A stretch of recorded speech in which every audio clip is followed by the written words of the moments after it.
Olá mais uma vez, amigos do canal Zump, bem-vindos a mais um podcast falando sobre a situação política do Brasil. Quem nos acompanha aqui pelo canal Zump já é bem crescidinho, todo mundo já está acompanhando bastante o que está acontecendo no país, o cenário de corrupção e tudo que tem sido orquestrado para tentar sabotar a República do Brasil. A gente sabe, recentemente, Michel Temer foi pego em uma gravação feita no Palácio Jaburu, foi feita à noite. Joesley Batista gravou um áudio com bastante intimidade com o senhor presidente da República, com um grau de intimidade gigantesco. Michel Temer recentemente veio a público também, dando uma entrevista coletiva, não deu nenhuma resposta aos jornalistas que ali estavam, que queriam interrogá-lo. Ele apenas falou ao público, não se manifestou, não deu as considerações necessárias, pedidas pelos jornalistas, e tentou se explicar ali sobre a questão dos áudios, se enrolou bastante, talvez tenha se complicado muito mais, talvez a assessoria de imprensa dele talvez devesse ter esperado um pouco mais, talvez acalmasse os ânimos para que ele pudesse se manifestar, mas a verdade é que ele acabou tentando se justificar ali, fazendo uma meia-culpa, que se encontrou ali como se encontra com bastante artistas, com pessoas intelectuais, segundo ele. Mas aqui fica a pergunta também, que presidente da República é esse, que vai se encontrar à noite, na calada da noite, com tal nível de intimidade com um investigado da Polícia Federal, no mínimo suspeita dessa situação. E aí querem que você, brasileiro, eu e você, venhamos acreditar que essa é uma situação típica, comum do presidente da República. É claro que não é. O que ficou claro também foi a questão do senhor Joesley Batista, um dos sócios lá da JBS, que ficou na população brasileira um sentimento enorme de impunidade em relação a esse criminoso. Esse homem é um criminoso. Ele patrocinou esquemas de corrupção no Brasil, patrocinou partidos políticos, participou dessa maracutaia toda, Essa maracutaia é um termo usado muito na época do presidente Collor, Era um termo muito usado no passado, mas está aqui, vamos trazer à tona de novo. Essa maracutaia toda, esse problema todo feito dentro da nossa nação, essa tentativa de dominação da economia feita por esse metacapitalista. Alguém socialista vai dizer, não existe metacapitalista. Está aí, metacapitalista é alguém poderoso, dono de empresas que querem se impor no mercado via medidas provisórias, via sistema governamental. É uma parceria público-privado. Tá aí, metacapitalismo é isso, é capitalismo de compadres, e está aqui, bem debaixo do nosso nariz. Esse é o modelo socialista, esse é o modelo bolivariano de capitalismo. Capitalismo para eles é isso, não deixam os pequenos crescerem, mas aos grandes empresários fazem negociatas políticas com eles. E isso é crime, diga-se de passagem. Temer vai cair, não tem mais jeito.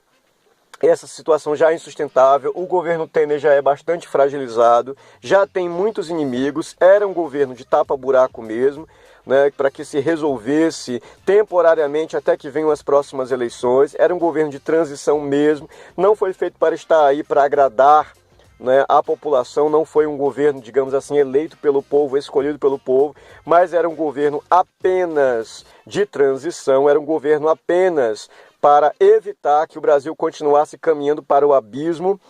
E aqui fica uma pergunta interessante, um questionamento interessante. Será que José Dirceu não teve nada a ver com isso? E por que eu falo de José Dirceu? Recentemente, José Dirceu foi solto da prisão. Os seus crimes foram julgados ali, eu acho que foi o Gilmar Mendes, soltou José Dirceu. E com pouco tempo acontece isso com o Michel Temer, Foi uma armação feita contra Michel Temer mesmo, foi uma armação, foi uma armadilha. Não significa que ele seja inocente, não. Pelo contrário, significa que ele foi pego com a boca na botija. Essa é a verdade. Mas José Dirceu, para quem não sabe, ele foi treinado em Cuba para ser um líder, Ele é perito em desestabilizar governos. Ele é um perito, ele é mestre em guerra política. Ele foi treinado para isso. Você coloca Lula e Dirceu, Lula, para comparar, Lula é um Zé Mané, perto de José Dirceu. Ele é altamente inteligente e foi treinado para isso, para desestabilizar governos. Provavelmente isso aconteceu sim por uma manobra muito bem orquestrada vinda do PT, sim. Então logo Michel Temer, saiu a notícia dele, né, de que ele estava nessa situação, gravação dos áudios, onde ele estava ali negociando com um dos investigados da Lava Jato. Então logo isso aconteceu, os petistas ficaram loucos, foram às ruas, isso veio comando, né, veio do alto comando, esse comando, essa ordem, veio do alto comando petista, para que as pessoas fossem à rua, vamos clamar por diretas já. Só que tem um detalhe, as diretas já são inconstitucionais. E essa mesma turma que está pedindo, tira o Temer, é a mesma que está dizendo também, volta Lula. Tá? Então é um partido que não faz nem aquele esquema assim de, vamos fazer uma meia-culpa aqui, vamos admitir parte, eles não admitem nem os crimes que cometeram, nem os erros que cometeram. Pelo contrário. Eles negam tudo isso. Não, nós somos os melhores, nós somos os vitoriosos, nós vamos voltar ao poder. Isso é um estado de doença mental gigantesco. Não é? E um estado de esquizofrenia enorme das pessoas que ainda seguem Lula, ainda seguem o PT, porque isso é doença mental, isso não é normal. Não é? Isso é sacrificar a consciência.